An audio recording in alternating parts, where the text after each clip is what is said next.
সেই দিন সন্ধ্যাবেলা হঠাৎ করেই চিকেন ফ্রাই খেতে মন চাচ্ছিল, তো ভাবলাম বাসায় যেহেতু চিকেন আছে তো ঘরোয়া উপকরণেই চিকেন ফ্রাই বানিয়ে ফেলি। তো যেই ভাবা সেই কাজ, ফ্রিজ থেকে চিকেন নামিয়ে খুব ভালোভাবে ধুয়ে নিয়েছি। এরপরে চিকেনের ভিতরে দিয়ে দিলাম মরিচের গুঁড়া, সাদা গোলমরিচের গুঁড়া, টমেটো সস, লবণ, আদা রসুন বাটা আর সয়া সস। এরপরে সবকিছু খুব ভালোভাবে মেখে নিলাম। এখন এটাকে এভাবেই রেখে দেব প্রায় 15-20 মিনিটের মতো। আর এইদিকে আমি একটা বাটিতে নিয়ে নিলাম ময়দা, তার ভিতরে দিয়ে দিলাম কর্নফ্লাওয়ার, লবণ আর মরিচের গুঁড়া। এরপরে সবকিছু খুব ভালোভাবে মিক্স করে নিলাম। এখন ম্যারিনেট করা চিকেন এই ময়দার ভিতরে কোট করে পানির ভিতরে চুবিয়ে এরপরে আবারও ময়দায় কোট করে নিলাম। আমার মতো আপনারা যদি এভাবে চিকেন ফ্রাইটা বানান তাহলে খেতে কিন্তু অনেক বেশি ক্রিস্পি হবে। তো এই একইভাবে আমি সব কয়টা চিকেনের পিস ময়দার ভিতরে কোট করে নিয়েছি। তো এখন এগুলো ভাজার পালা। ভাজার জন্য এখানে আমি একটা কড়াইয়ের ভিতরে দিয়ে দিলাম সয়াবিন তেল। তেলটা গরম হয়ে গেলে তার ভিতরে চিকেনের পিসগুলো দিয়ে দিব।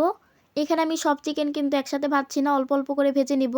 তো এরপরে খুব সুন্দরভাবে উল্টে পাল্টে ভেজে নিলেই কিন্তু তৈরি হয়ে যাবে ক্রিস্পি চিকেন ফ্রাই। তো এভাবেই আমি সব কয়টা চিকেনের পিস ভেজে নিয়েছি।